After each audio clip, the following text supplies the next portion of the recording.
Michael Nagy here with Jiggy Jag TV and discoveringbands.com. And for everyone watching, if you share this video on my channel and help support the awesome bands I feature. And today I'm here with Jung Shadow. How you doing today? Not too bad, you? Good. It's great to have you. I want to start off and say, how did the project start off? It started off probably about 2018 after my band sort of fell apart. I decided I didn't really want to get into doing another band, so I sold a bunch of guitars and amps, bought a bunch of drum machines and synthesizers, and just started really taking the solo approach and making music on my own. And that's brought me up to here. Released an album in 2019, right at the start of the pandemic, so just did it online, then a couple singles, a remix, and just dropped another EP last week. What got you into the industrial darkwave style music? I mean, one of my first loves of music was Nine Inch Nails. When The Fragile came out, I thought that was maybe like one of the best albums I've still ever heard.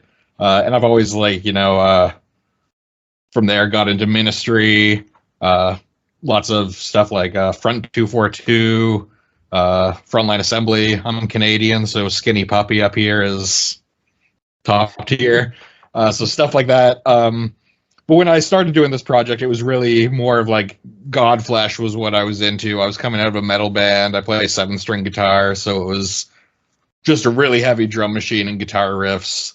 And then as I sort of dabbled more into synthesizers, I kind of put the guitar on the back burner, and now I just kind of do everything with a bunch of synths and maybe add in some guitar licks here and there, but it got to be too much gear to bring to live shows, so I kind of, cut the guitar out a little bit on these songs. Tell us about the new EP, Box Cutter. Yeah, so I'm doing a set of 3 EPs this year, each with 3 songs on them. So this is sort of the first installment, which I put out right at the start of the year. So this is just I decided to split into 3 EPs for a few reasons, but one, I found that it wasn't really a cohesive set of songs. It's sort of a group of songs I've just been working on for a long time, pieced together and finally finished, so there wasn't really any running theme to any album. So I decided to sort of split it up into 3 different, I guess, moods of the album. So this one here is a lot more dark and cold and, really machine-cut industrial. The next one coming out is a bit more of a, human feel to it. When you say human feel, what do you mean by that? There's just a lot less of, on this EP, all my vocals are, 8 layers of vocals processed on top of each other. All the drum sounds are really on point, straight cut. This new set of songs that I'm going to release probably around April, May-ish. It's a lot more groove based. There's a lot more, bass melodies happening, a lot more clean sung vocals rather than just, really machine sounding, overdriven everything, which is what this set of songs really was. And how does the third one sound? Third one's a bit all over the place. It's got a bit of, maybe like a second wave of like UK dub thing going on. Lots of heavy dub influence on the third one. So weird sounds, really repetitive and hypnotic is kind of where the third one's going right now. Sounds like you like to do a lot of experimental stuff with your music.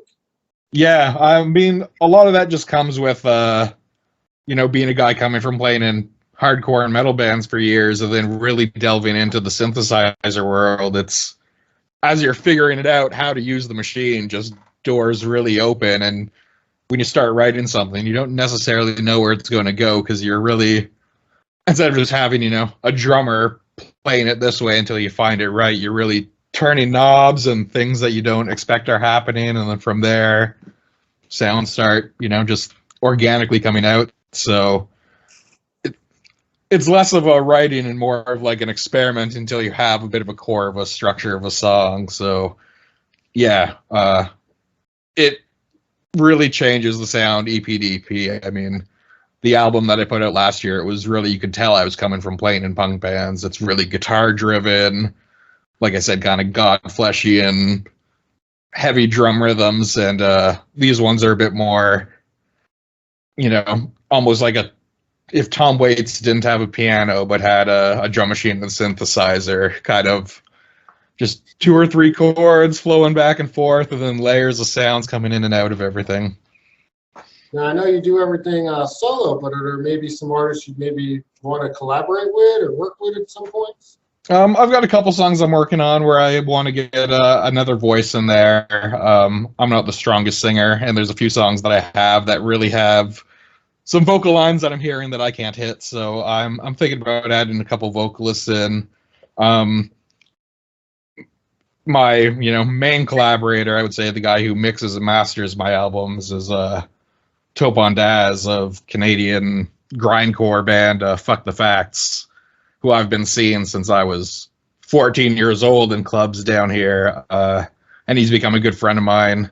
He's mixed a bunch of my old bands and stuff. So when I track everything myself and record everything here, but then I send it off to him, and I really let him rearrange, piece things together, and mix it in a completely different way than I really had. So that's sort of a nice, since I do everything myself, it's nice to have an outside voice that hears things a bit differently. So he actually adds a lot of input into the way the songs end up sounding from the way I send them to him. And how's the club scene for this style of music in your area? Not huge, right? Well, I mean, obviously everything's been shut down for a while. I managed to squeeze a couple shows in at the end of the year before, we're back to everything being shut down again up here right now.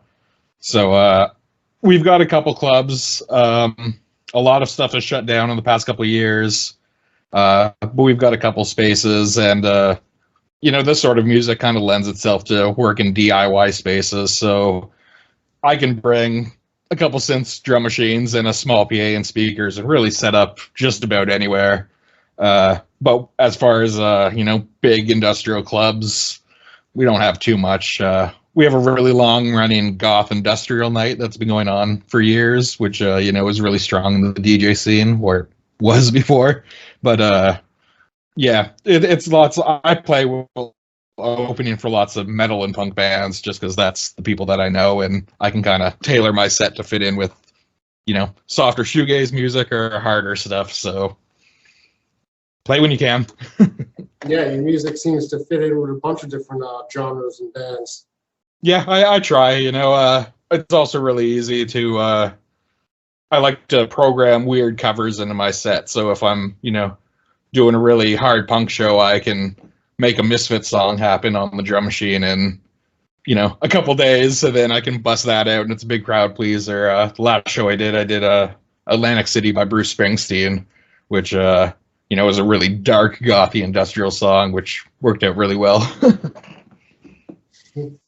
Now, if people want to find you online on social media, look you up, get your music, how do they do that? I'm all over the place. Jung Shadow 808 on Facebook, Jung Shadow on Instagram, Spotify, Bandcamp, Jung Shadow 808 on both of those. Everything I do is up on Spotify and Bandcamp if you want to check out the music. I've also got my YouTube channel where I did a bunch of live streams over the past year that are all on my Jung Shadow YouTube channel as well. Awesome. Well, I look forward to what you have coming up in the future, and it was good talking with you. Everybody, look him up. Thanks. Cheers. And for everyone watching, I've linked his music in the video description, so make sure you check that out.